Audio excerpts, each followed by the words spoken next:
Laki lang. Pan sabaw po, espada, espada. Okay, ganun ko tayo po sente. Yan na po.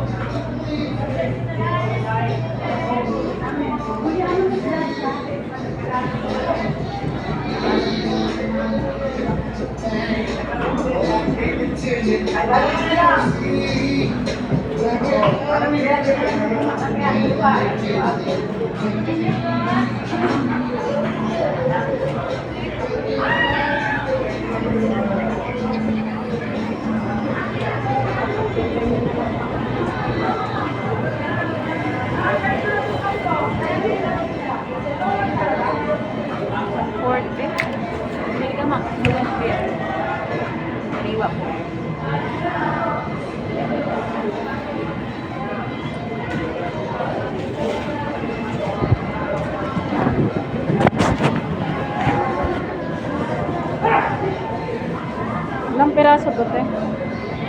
Depende sa size ko kasi. Malalaki po.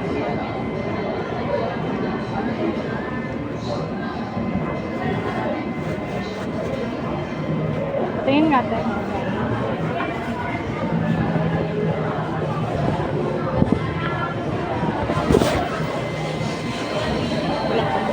Magkano yun? 130. Madami pa, konti pa. Dagan. Pusit. Gusto mo pusit. Ito lang yung tinatanggal to, di ba? Wala na po. Ha? Kahit wag na po, okay na po. Yung malalaki lang po ang tinatanggal lang. Pero yung ganyan ma'am, okay lang naman kahit ano. Depende sa inyo po. Pero pwedeng tanggalin, pwedeng hindi naman ako.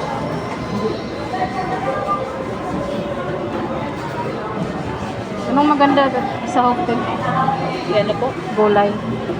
200 na yan? Opo, 210 ma'am. Sige, te. Okay na po. Paano nga ako, te? May basahan ka.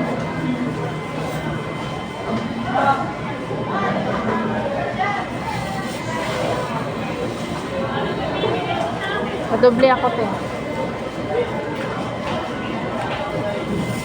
Tsaka yung ano nga, te, yung buso. Yung buso ba?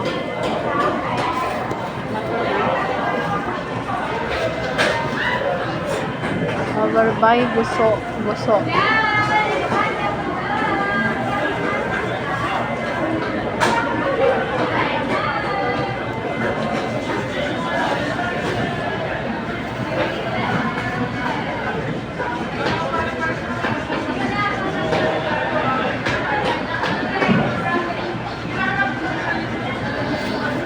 Kano yun?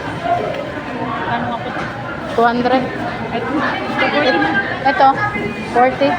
250 lahat. 40 po ito. Tapos 200 din po.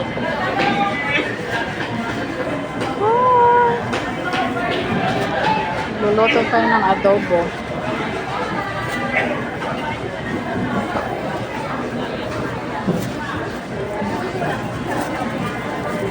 Thank you. Luto tayo ng adobong puset.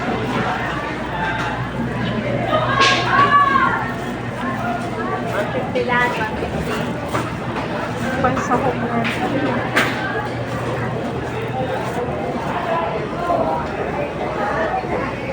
Ay, gulay.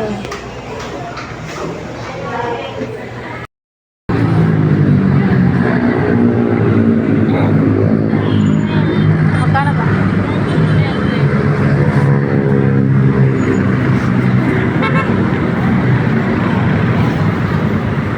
Diyan nga ito, saan? Kamatis.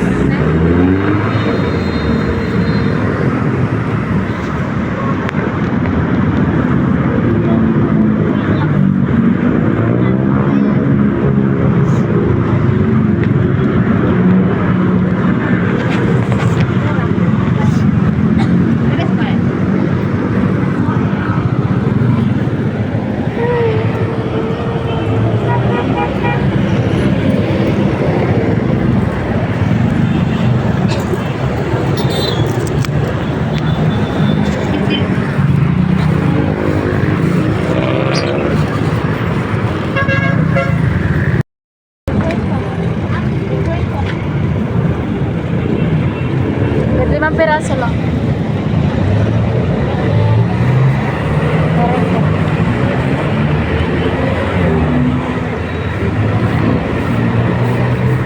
Ano ka nagaya? Wala eh. May pang sahog.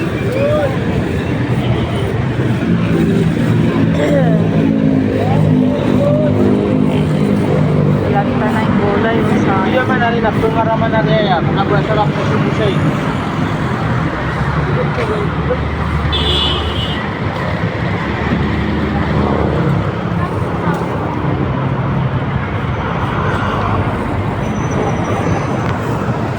Ayan yung lalanta.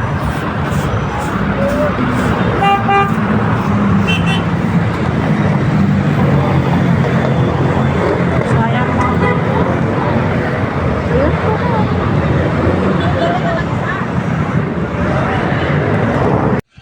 So yan guys, magigisa tayo ngayon ng bawang, sibuyas at saka luya.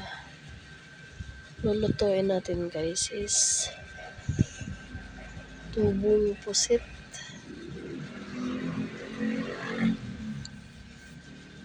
Hintay natin yan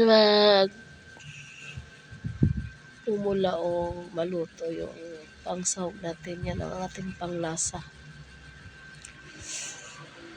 Ayan. Lalagay na natin ngayon yung pusit guys na binili natin sa palengke kanina.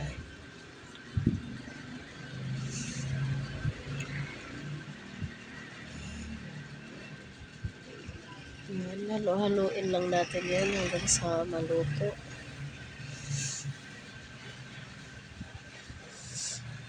Ang galing yan, no? Hindi ko yan nilagyan ng sabaw pero nagsasabaw siya.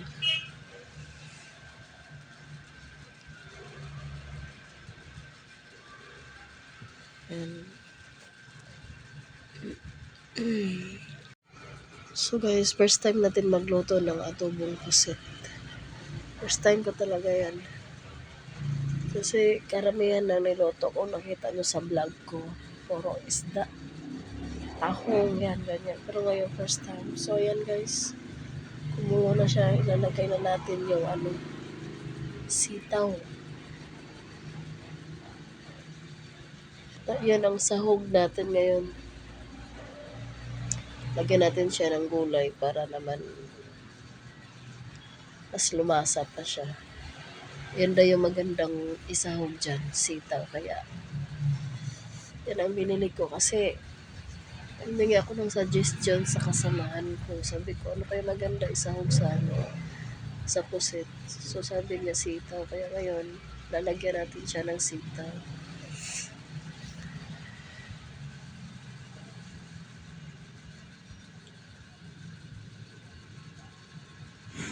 Ayan guys. Tatalbog na natin yung sitaw natin na binili natin din kanina. Yan ang sahog natin. Tsaka hindi, mas masarap siya pag may gulay talaga. Kasi pag purong pusit lang, parang walang buhay, no? Eh, alam nyo naman kasi ako, mahilig talaga ako sa gulay. Hindi pwedeng walang gulay sa akin. Kasi pag nararamdaman ko sa sarili ko na wala akong gulay, parang hinahanap ko siya talaga. Kaya ganun talaga ako guys pag nagluluto o hindi makakain ng gulay. Talagang hinahanap ko yun ang sarili ko kasi iba talaga yung lutong bahay kaysa yung doon sa trabaho. So ayan, lalagyan natin ng toyo.